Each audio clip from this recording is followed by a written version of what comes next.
Hello, I'm Nikki. And I'm Jess. She's the traumatized. And she's the abandoned.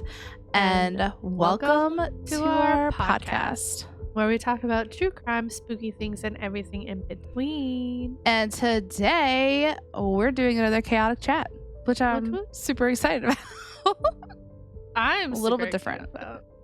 I am really excited to hear what you found out for this chaotic chat because I didn't do anything. I was having life things. Here's a hint so you guys can get through our long intros. Frozen dead bodies. That's terrifying. Ugh. Let that defrost. That's a good one. Anyway, how was your week? Oh, it was good. Just more medical stuff. So pushing through. You guys will find out probably in a couple of weeks is when we'll talk about it. Maybe we'll talk about everything and things will make sense. It will. But yeah. So other than that, I think that's it. How was your week? So chaotic. Talking about chaotic chats. All right, brief summary. Okay, so obviously we missed last week. Mm-hmm. That was on me. Because basically I started my job on Monday. And they were like, okay, here's all, you started a job. It's like overwhelming anyway. But they were like, you need to be licensed to sell medical insurance, not only in the state of Virginia, but in 50 states. So here's all this information. We're going to teach it to you for the next 3 days. And then you have to take a test on Tuesday. I shut down my entire life. And just like, I was at work studying. I would come home and study for like 3 hours. The good news is they gave us overtime. So I clocked in like 94 hours Jesus. Paycheck. And I get my first bonus check on this paycheck too. So I'm like, all right, like let's go. At least there's that. I just studied my ass off. And then basically all I did the week before was study. Tuesday I took the test. So Tuesday was the shit. Okay. So I was like, I'm going to start my day off right. I'm going to go to Starbucks and I'm going to get a coffee because I'm going to pass this test. Went to Starbucks. Somebody rear-ended me. That's how my day started. What? No damage was done to my car. It's fine. I'm fine. But we were like we were in the drive-thru and she hit me. And I was like, oh, that's great. I got out. Literally no damage was done to my car. It was strong enough to where I felt it, but that was it. Like it was Was fine. there damage to her car? She was in a Jeep. It was fine. I didn't see any. And she So you guys were just like, we were just like, fuck it. It's too early for this. Yeah. How the fuck do you just run into somebody in the drive-thru? It sounded like she hit her gas instead of her brake, genuinely. Because it sounded like somebody revved their engine and she hit me. So I think she just hit her gas too hard because we were moving. I don't know. Anyway, that's how my day started. Went in, had to study for 2 hours and then go take the test. So I did that. But it was really cool is like at the end of it, you know, because it gives you like your pass or fail. So I got it. I passed. I literally like sat there for a second and almost started crying. It was so relieved because the amount of stress that induced for me. So I passed. And then I literally get in my car. I'm checking my score. I got 87. I had to get a 70 to pass. So, whoop. Okay. Nice. And I get in my car and my student VX messaged me. He was like, there's something wrong with the paperwork. Figure it out. And I'm like, what? What do you mean there's something wrong? He was like, somebody from the clerks or the whatever called. And I'm like, okay. So called, and it wasn't the county clerk. It was our judge's clerk. So it's before the judge now. Okay. She called. I was like, I'm really sorry. What can you help me? I'm in Virginia. She ended up emailing it to me. I was trying to get it done that day because I fucking want to be over with this. And I knew I got it notarized at the library, but I didn't think I'd had time to go to the library and then mail it. So I was trying to figure out, and one of my coworkers was like, UPS notarize this. I was like, bet. I'll just notarize it there, whatever. Mm-hmm. Which the one in the town closest to me, their notary left at 3. Oh, God. Fuck. So then I'm like, all right, I'll go to the library. Then I'll go to UPS store because the post office is going to close by then. Yeah. So I'm like running around. I'm like, oh, wait, there's another. If I'm going to the UPS store, let me just check that because I was driving 40 minutes down the road back to where I live. I was like, let me just check and see if they notarized. So they notarized. I got there like 20 minutes before they closed. I parked very illegally.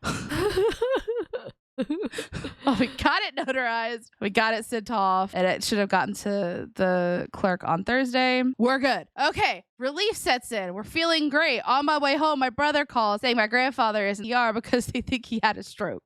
And I'm like, fuck. What the heck? Please just stop. Like, this is all one day. And I'm like, what is happening? Oh my gosh. He's fine. He didn't have a stroke. It was just like, so I pull in here. My other grandfather who I'm staying with. It's like, how's your day? Not good, Grandpa. Not good.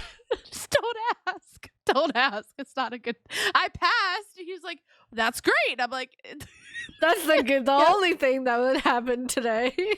I mean, I was like able to close off every but talk about a roller coaster. That was a roller coaster. That was Tuesday. Thursday, I was like Thursday out during in my car. the day. Right. My lunch. I was upset because I went to Chick-fil-A for lunch and they gave me a fork instead of a straw. And I was like, wait, I know I have a straw in my glove box. So I opened my glove box to find a mouse's nest in my glove box. Were there actual mice in your car? Or no. Okay. I opened it and I'm like, the napkins were shredded. Right. I was like, what would have caused? And like the straw that I want had been like chewed. And I'm like, literally, it's one of those things where I just sat there looking at it. I was like, this is strange. What is this? And it like dawned on me. I was like, what would chew through everything napkins and like make a nest? Yeah. And then it like dawned on me that I had seen like mice the week before. I had seen a mouse. It's the Starbucks that I go to in the parking lot near my car. And then at work 2 days later, I had seen another mouse, like tiny little mouse, but like in the work parking lot. I'm like, that's strange. What are they doing there? And I'm like, you're depositing mice all over the city. yeah.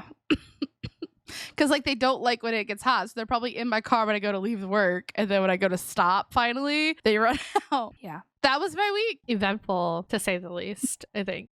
Yeah, I only cried once. Proud of myself. Oh wait, no. My sister-in-law went into labor last night. Yeah, so baby. There's that. Well, they induced her because she had diabetes. And it was her 37-week checkup. She went in and they were worried about preeclampsia. So they were like, why don't we just induce you now? Like the baby's full term. Like the baby's big. There's a big baby in there. We're waiting. We're on baby watch. Yep. We're on baby watch. Nephew is going to make his appearance soon, I hope. It's your first nephew. I know. Oh my gosh. I know. I cannot wait to hold. I can't wait to hold him. I'm so excited. Is that it? That's it, I think. Fun fact of the day. Fun fact of the day. So the fun fact of the day is, did you know that a full moon is 9 times brighter than a half moon? 9 times?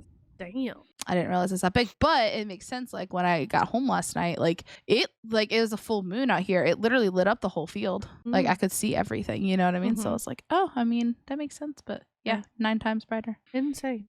So, what are we talking about today? And full disclosure, guys, I have no idea what the hell we're talking about because I was busy. I mean, you kind of know.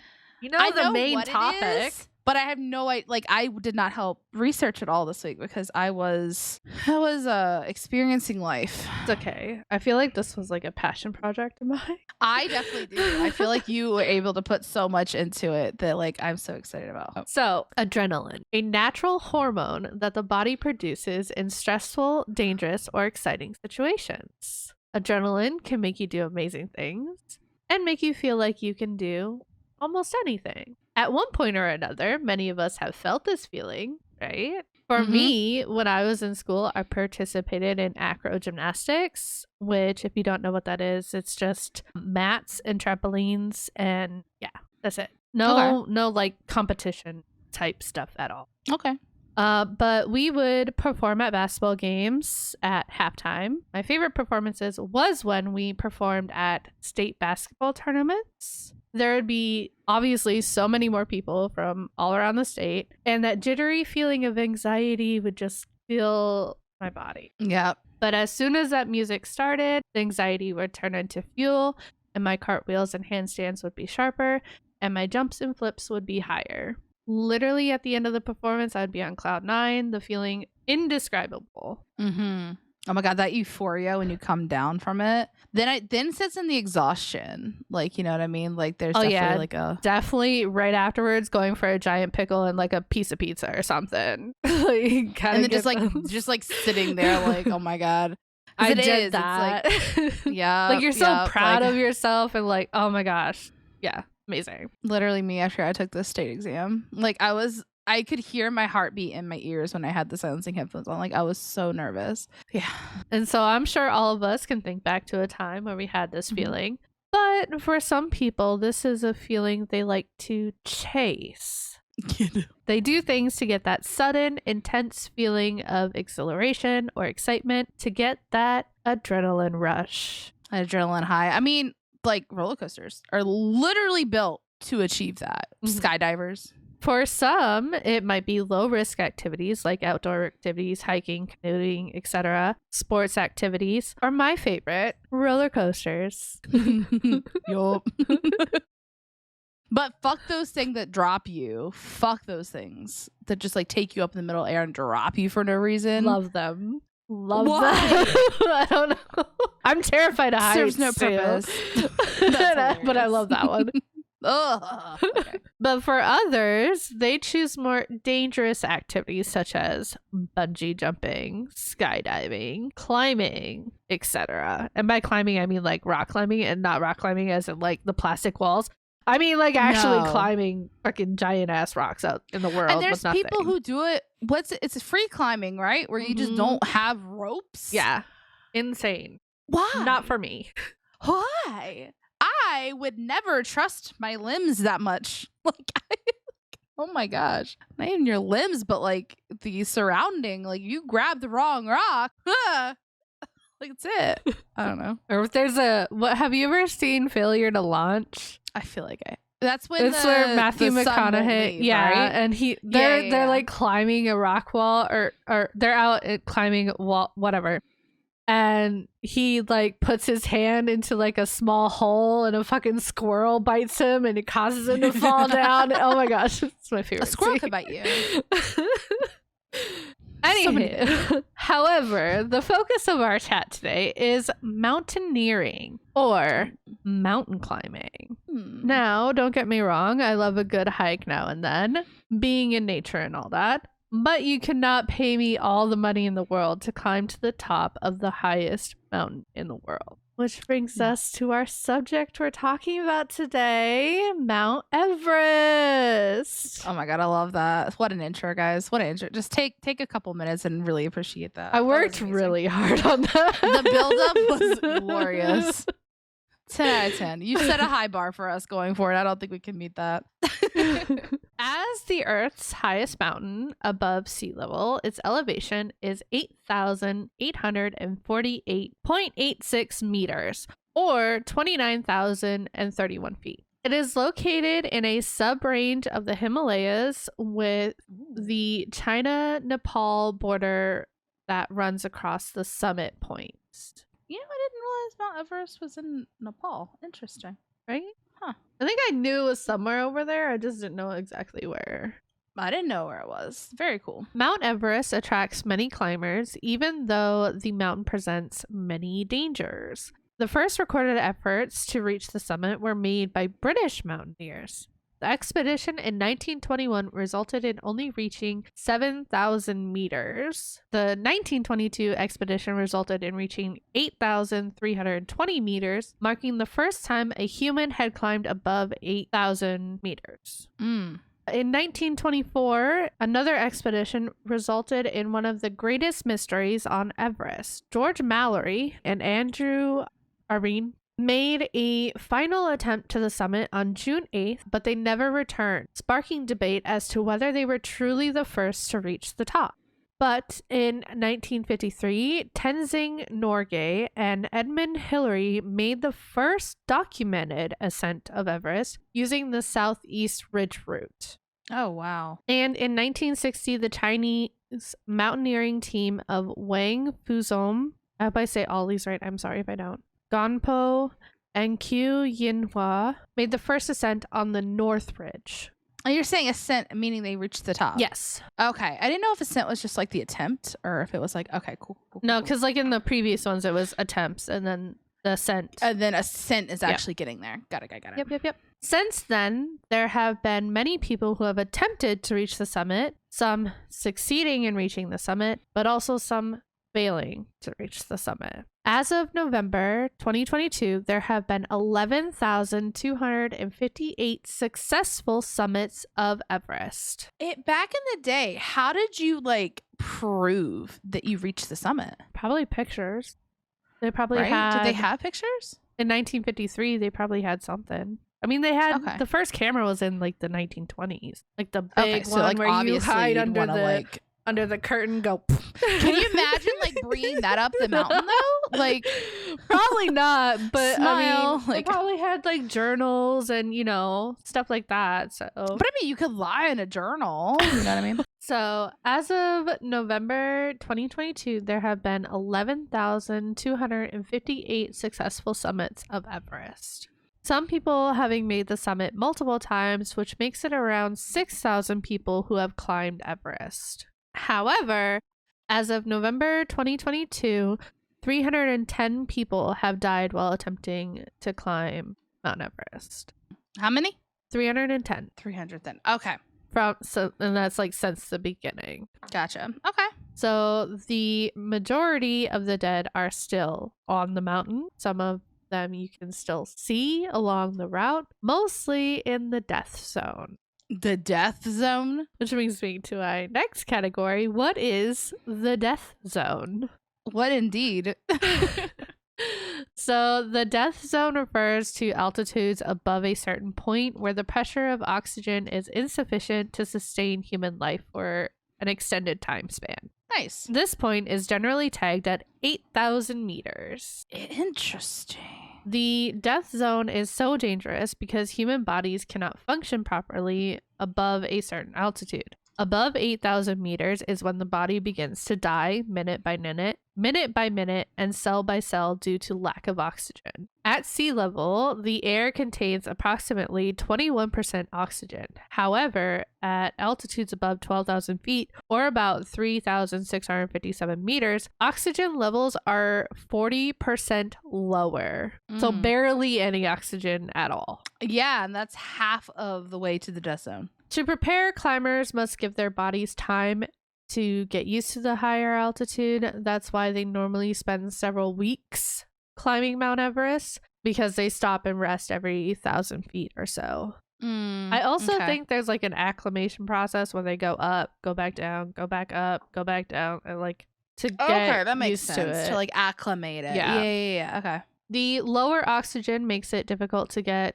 the oxygen the body needs, obviously. This, combined with the physical exertion of climbing the mountain, can be deadly. Some climbers compare the experience to running on a treadmill and breathing through a straw. Oh my gosh. I know. Climbing through the death zone can have dire effects on the human body.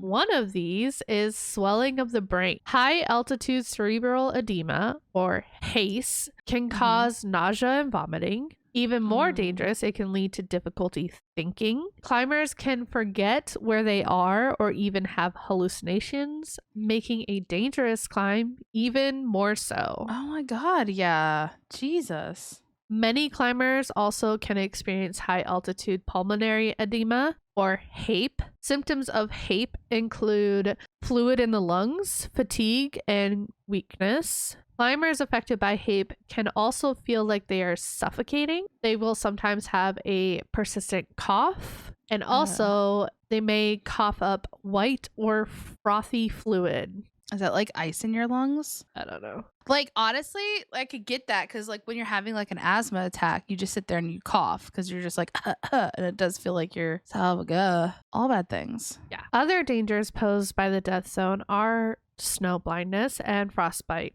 Obviously, you know what snow blindness is if you listen to our Donner Party episode, but if you didn't, snow blindness is the temporary inability to see due to the glare from the snow and ice. If you didn't watch it, go watch it because it's horrifying. Shit happens. And frostbite can affect any exposed skin. The temperatures on Mount Everest are low enough to freeze skin instantly. Like, ooh. Yeah. Not to mention the extreme cold can lead one to freeze to death. Fun fact, Mount Everest isn't the only mountain that has a death zone. In fact, the world's 14th highest mountains all have death zones. Delightful. All of them are located in the Himalaya and Karakoram ranges. So, fun, right? So fun. Death zones. Yay. So this is a part I kind of wanted to because it interests me. How do you climb the highest mountain? So we're going to go into that. Okay. Yeah. Like, do you bring your own like oxygen? Like, do you? Okay, that makes sense. Okay. So this is kind of just like a basic overview of how they climb the mountain. Well, not more so how, but like the routes that they take to climb the mountain. Oh, yeah. Okay. So although 17 routes have been pioneered to the summit, almost everyone climbs via one or two routes. From Nepal, there's the Southeast Ridge, the line created by Norgay and Hillary in 1953. Now, do they only use these certain things because people have done it before? Like, and they're scared of the unknown? Or is it these like the only ways to do it? They're not the only ways to do it, because there's 17 routes that people have done this. Yeah. But they're kind of the most traversed one. Okay. If that makes sense. Okay. Yeah. From Tibet, there is a North Ridge, and this is where the Chinese team completed their summit in 1960. Got it. Okay. Each route has its challenges. On the Southeast Ridge, mountaineers must race through the hazardous Khonbu icefall. And an icefall is a portion of certain glaciers characterized by relatively rapid flow and chaotic crevassed surfaces caused in part by gravity. It's basically just like a flow of ice. Oh my God. Wow. Ice entering the fall takes approximately 4.3 years to emerge at the base, which is 2,000 vertical feet lower and 1 linear mile away. So, I mean, it's not like it's moving fast, but it's still like it's moving. Yeah. However, the Southeast Ridge has a slightly shorter summit day and an easier way to descend quickly in the event of an emergency. So could you go up one and then down the other? I mean, you could, theoretically. I guess all your stuff, I don't know. Yeah, because usually there's a last camp towards the top, and you basically, that's your like camp to summit. So you go to summit and then you come back to your camp. Right, so you wouldn't necessarily like, okay, that makes sense. Yeah. On the North Ridge, it is possible to drive jeeps all the way to base camp at the bottom of the mountain, but the mountaineers must traverse several kilometers of terrain above 27,000 feet or 8,229 meters to reach the summit. So you can drive up to base camp, but that one you're traveling longer distance. You're walking a lot more above that 8,000 altitude. So yeah, that makes sense. Because the North Face definitely looks more like this. Yeah. Versus like the other one's more direct. Yeah. Okay. So the Southeast route, your base camp starts at 5,334 meters, and then you go to Camp 1, which is at 5,943 meters. It'll take about 4 to 6 hours, and it's about 1.62 miles, and that's what crosses the ice fall.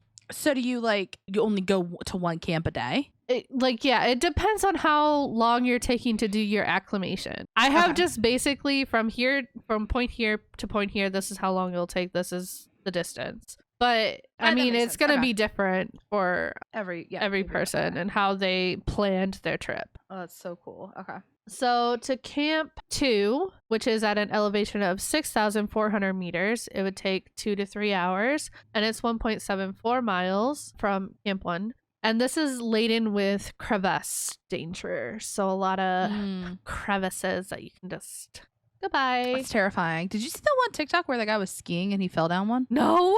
Oh, new fear unlocked. Literally, and he fell a lot, and his ski happened to wedge, and he was had a camera. I'll find it. It was terrifying. Okay, anyways.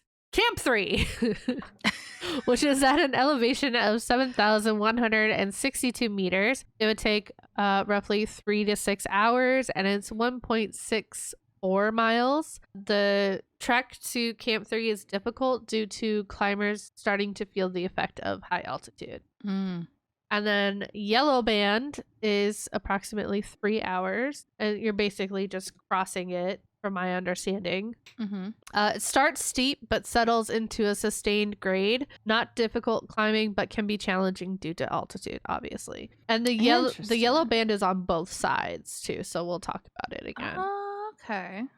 And then the Geneva Spur takes you roughly 2 hours to traverse, and it's the steepest climbing. So far on the journey.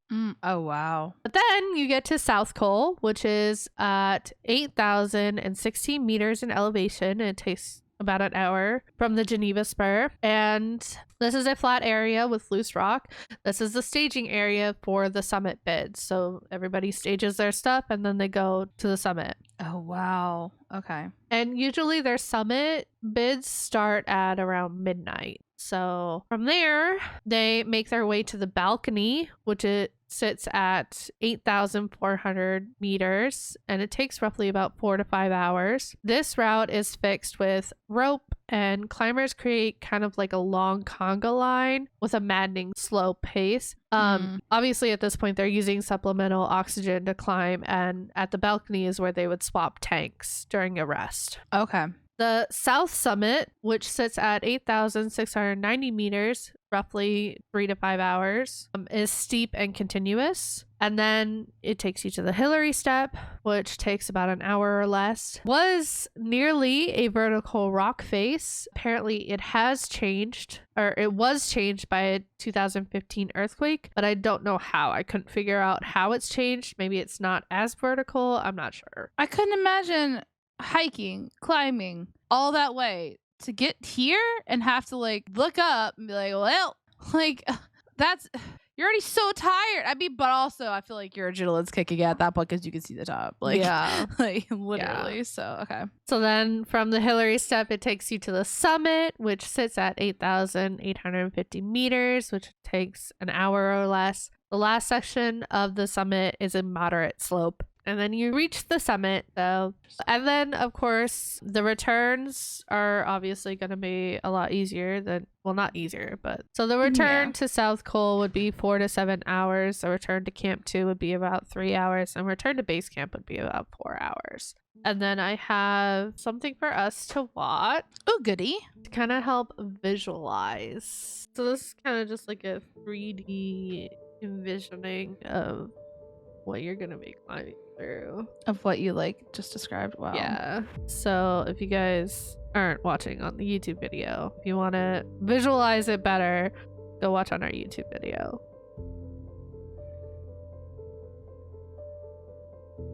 So this is the ice wall. Obviously, you can read.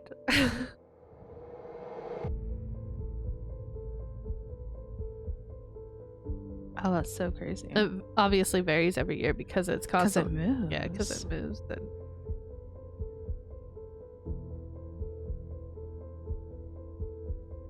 Ugh.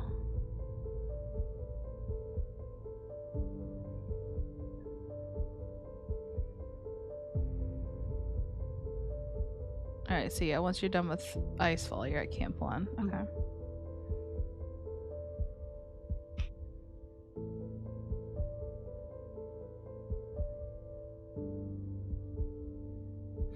I feel like this is like a you know, solid, not it's not too bad hike. right here, right? Yeah.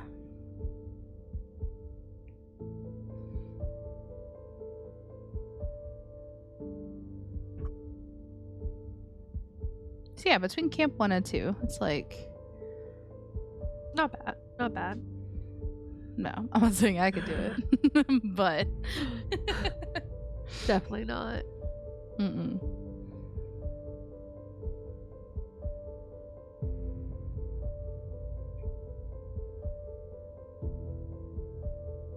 Oh, so this is the most commonly used route. Okay.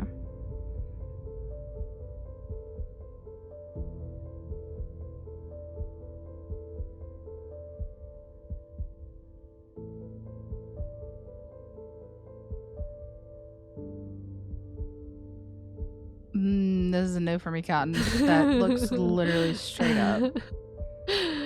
Oh, it is an ice wall. Great. Yeah. Fudge that.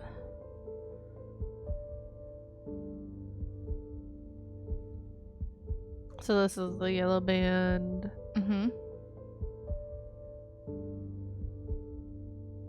The spur.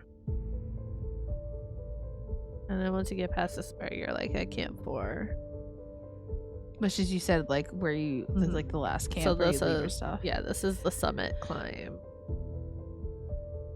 And this is the death zone.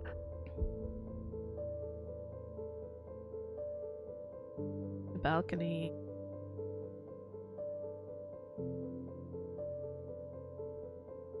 Look at that. That would be like the Hillary step. Yep. Wow. Now we're going to talk about the North Route, which base camp starts at 5,182 meters. And then there's the interim camp, which sits at 6,187 meters and takes roughly 5 to 6 hours. This is usually used on first trek to ABC during the acclimation process. So people will stop here before they get to ABC. And ABC is Advanced Base Camp. Okay.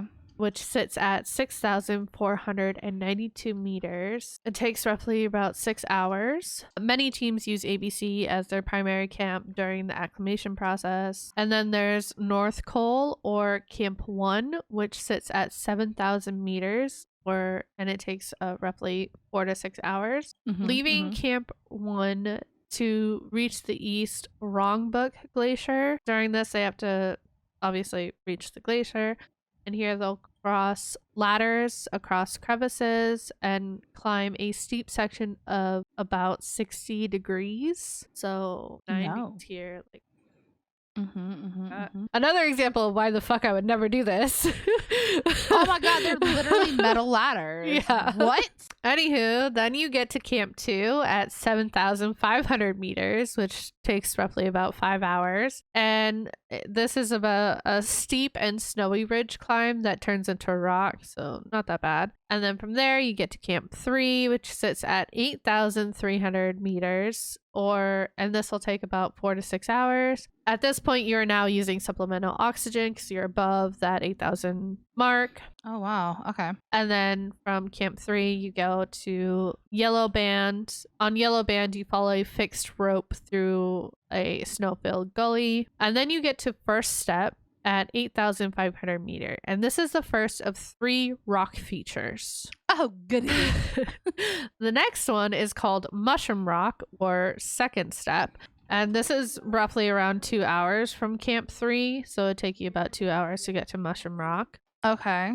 In case you were thinking like it looked like an mushroom rock, no, it's a rock face that they're just climbing straight up. Oh, with the metal ladders With the again. There they are. ladders. Hello.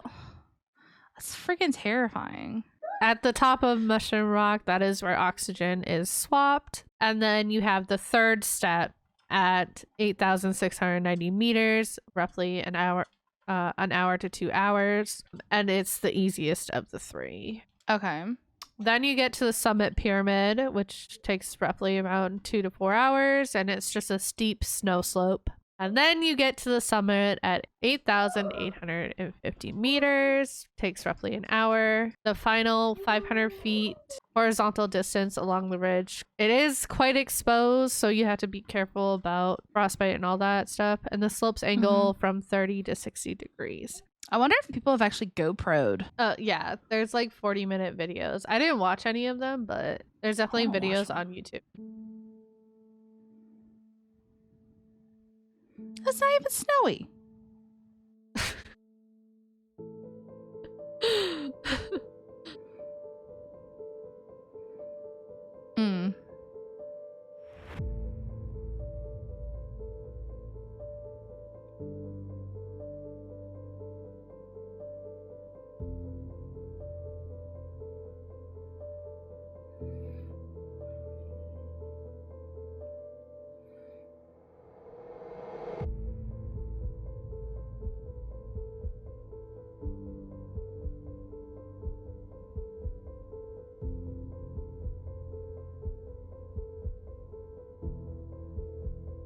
That's the intermediate.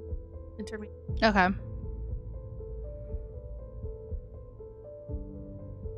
Interesting. I like that. I like that a lot.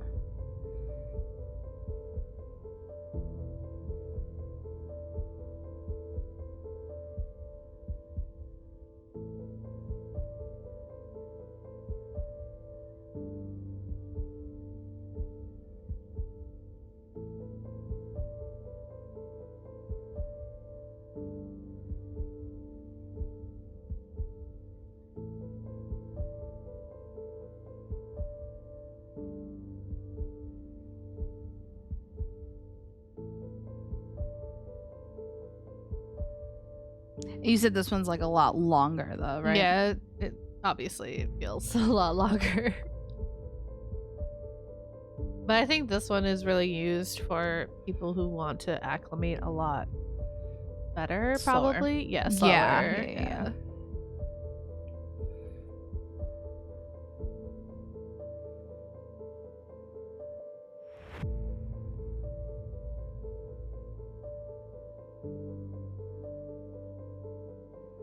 Mm.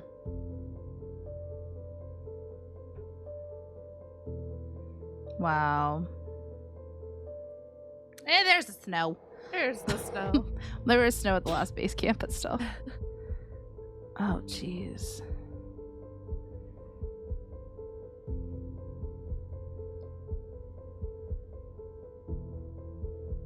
Oh, wow.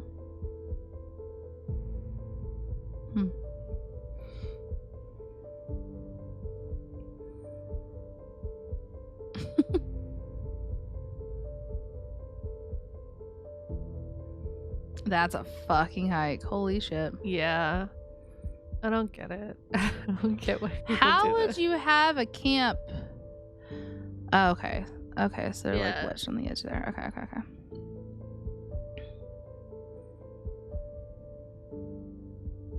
It's the The death death zone. zone. I was kind of surprised to find that their camp 3 is above the death zone point. Oh, whoever did this, my high point. That's as far as you got. Listen, Good job. I mean, Got it's higher pretty- than I I would mean- ever get. I mean, facts. Where's the first step?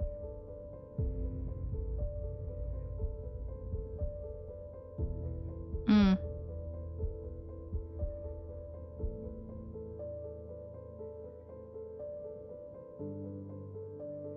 Therapy.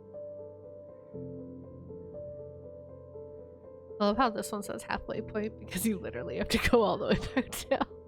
I can't even imagine, dude. Crazy. Wild. Now to the fun part, the part we're all here for. Let's go. The dead mean, bodies. I've been having fun. Buckle up.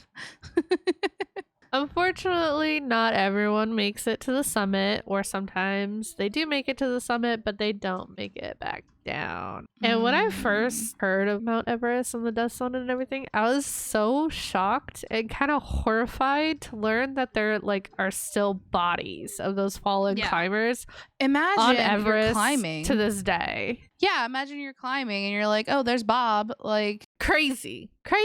ugh. But Like, what if you tripped over something and you're like, oh, what's that? It must be a rock. No, it's a dead body. happened. Yeah. No. Why? Why are there still dead bodies on the mountain? Well, would you be able to carry him back down? I wouldn't. Exactly. Simply, it's too difficult at points to remove dead bodies sometimes. Yeah. Depending on where they are, how long they've been there, how thick the ice is. Anywho. The snow. Yeah, I mean, the only way to be able to do it is possibly tie some backpacks together. I'd make a sled, but even then, you're taking them over metal ladders. So, bringing back a body requires coordination from a team with very good conditions and can cost from $40,000 to $80,000. Jeez. Obviously, few can afford this, though local authorities will sometimes pay for the bodies to be cleared from the route on the mountain. So, if the bodies are too close to the path, then they'll oh, that's nice. need of to them. get them out of the way. Yeah. But sometimes, because of the location, it is simply impossible to retrieve, especially if it would take too long to free from the packed snow and ice. Because you got to remember, most of these bodies are in the death zone. So, you Right. can't spend too much time up there yourself trying to move a dead body. Right. There have been successful retrievals, though, but sometimes instead of bringing the bodies down, it is common to move the bodies out of sight or just push them over the side of the mountain.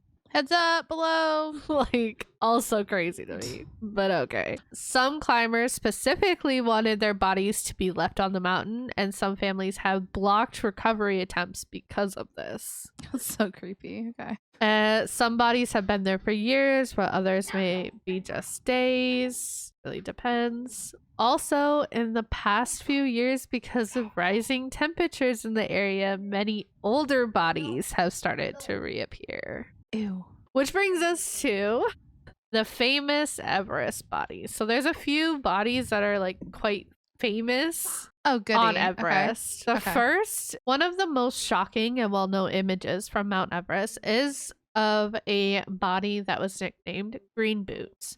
The body was previously unidentified, but it is now believed to be of Sewang Palyor, and I'm sorry if I say that wrong. He was an Indian climber who attempted the summit with a team in 1996. And he was caught in part of the Everest disaster, which saw 8 climbers dying on the mountain and some suffering frostbite, eventually losing fingers. Oh, wow. So there had been holdups caused by fixed lines not being placed ahead of time at certain points. And then a fast-moving blizzard hit multiple groups on the descent, reducing visibility to almost 0. Oh, no. So Polyor's body was moved around 2014 along with some others. It had been reported that climbers from Chinese side were moved and buried out of sight or under some rocks. Okay. Whew.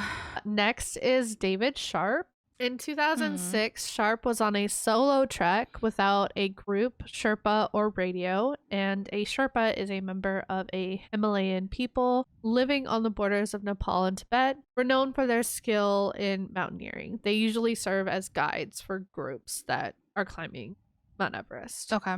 It is believed he had descended after a possible successful summit, and on coming down, he took shelter in the cave near Polyor's body. Some groups making their ascent didn't see him. One group did see him on their way up, but thought he was just resting. On their descent, they found him still in the cave, hypothermic, without oxygen, and suffering from frostbite and frozen limbs. In the state he was in, he was unable to speak or stand. Multiple teams tried to rouse him and help, but were unable to. A strong team of Sherpas tried to help and were able to get him to speak some words. However, he still wasn't able to stand, and rescue was impossible. So his body was moved from the cave a year later as requested by the family, though it was only removed from visibility. So Eleanor Schmatz, again, I hope I'm saying all of these right. In 1979, Hannelore and her husband Gerard, both very experienced mountaineers, traveled to Everest to attempt summit. On the final push, they split into 2 groups, with Gerard leading the first. This group summited and returned successfully to Camp 3. Hannelore's group went second, though Gerard had warned them off after seeing the terrible weather conditions. Their group with Hannelore did reach the summit, but got into trouble coming back down. Hannelore and another climber, Ray Gennett, were exhausted and wanted to stop and make a shelter. Despite the Sherpa's warnings that this could be fatal, they did make a small bivouac or a temporary camp. Okay. Ray did not survive the stop and died in the night. The rest of the group continued down from here, and along the way, Hannelore succumbed to exhaustion, sitting, and asking for water. She died on the upper slopes of Everest at around 8,300 meters, only 100 meters or so away from Camp 4. No. Her body remained on Everest for years, propped up on her backpack. It served as a very grim reminder of what could go wrong. In 1984, 2 members of a Nepalese police expedition died while attempting to retrieve her body. Oh, wow. So, yeah. The body may have been pushed over the side of the North Col by strong winds, but it also may have been buried under the snow. They don't know. The next body I'm going to talk about, George Mallory. Do you remember who George Mallory is from the beginning? He was one of the 2 men that supposedly reached the summit but disappeared. Oh, we found his body? As one of the first few to take part in the original British attempts to summit Everest, George Mallory and his death are legendary. He was actually the first person to set foot on Everest itself in the original expedition. On June 8th, 1924, Mallory was on his third attempt along with Andrew Irvine. The two were the last of a group who had attempted to reach high base camps for an eventual summit. It is unknown exactly what happened, though it is possible that the pair reached the summit. The last sighting of them alive was at roughly 300 meters from the summit, provoking the mystery I talked about at the beginning of the story, because they disappeared. What happened to them? Yeah. Well, in 1999, famous mountaineer Conrad Anker found Mallory's body at around 8,230 meters, just down from the first step without Irving. The body was identified by a tag with the name George Mallory sewn in it, partly solving a 75-year mystery. Partly. And actually, the guy who found them, he was with a documentary crew. So, like, they have it all filmed. Oh, wow. Based on a fractured leg bone, it seemed like he'd taken a fall or slide and become unable to self-rescue. The last couple I'm going to talk about is actually a couple. Francis Arsentive and Sergei Arsentive. Francis was known as the Sleeping Beauty of Everest. Oh, okay. In 1998, Frances set out to become the first American woman to summit Everest without bottled oxygen. Oh, goody. So take a really hard hike and make it like literally impossible. Good job. She achieved the incredible feat along with her husband, Sergei. Okay. Without supplemental oxygen, however, their ascent took longer. By the time they started back down, the weather had turned. And on their night descent, Sergei had lost sight of Frances. And when he got to the camp, she wasn't there. So he made an attempt to go back up and find her, this time with oxygen. Meanwhile, a team from Uzbekistan was attempting a summit and found Frances, still alive but suffering frostbite, only a few hundred meters from the summit. They attempted to help her down, giving her a new tank of oxygen. However, she was unable to stand. No. They attached a rope to her and tried pulling her down the slope, but had to abandon her to save themselves and go down, abandoning their own attempt to reach the summit. Yeah. Climbers Kathy O'Dowd and Ian Woodall were making a summit attempt the next day when they also found Frances still alive. Okay. From Kathy's account, the oxygen had run out and the haul rope was still attached, but it looked like Frances had removed her gloves and pulled up her sleeves, which we know sometimes freezing climbers experience the sensation of extreme heat and try removing clothing. Yeah. Frances was still talking, though repeating things kind of like not coherently, and wasn't responding or able to stand or move. They attempted to rescue her for over an hour, but without her being able to move, it was impossible. They too abandoned their attempt and went back down. Oh no. Like I wonder like what the point of no return is for like hypothermia and like freezing to death. Yeah. You know what I mean? Like I wonder what there has to be a point of, you know. Obviously there's a point where they literally can't move themselves. Right. But like if you were to get like into a warmed up facility, like would you be able to bounce back from that? I don't know. Her Her body remained high on the mountain and well preserved. The name Sleeping Beauty was given to her after Ian Woodall's description of what she had looked like. But also, Sergei, her husband, disappeared and wasn't seen after the Uzbekistan team saw him going up looking for her. Okay. A year later, Sergei's body was found lower down by an expedition that actually had set out to find George Mallory and Andrew Irvine. It looked like Sergei had taken a fall while going up and died on the mountain. His body remains there. Oh man. In 2007, Ian Woodall returned to try and move Frances's body, but he covered her with an American flag, tucked a teddy bear under her arm, whispered a personal message to her from her son, and then slipped her body over the edge of the north face of Everest. Oh, wow. The last thing we're going to talk about is Rainbow Valley, which is just a section of Everest from 8,000 meters and up is known as the Everest graveyard, or the number of bodies littered around the area. It is also known as Rainbow Valley for the brightly colored mountaineering suits of the bodies. But that, wow, my friends, is the insane death zone. That was insane. Of it was Mount actually Everest. insane. Oh, wow. My question to you, would you do it? Hell no. Hell no. There's no way. Hiking in general is like, okay, we'll go on a hike. That's cute.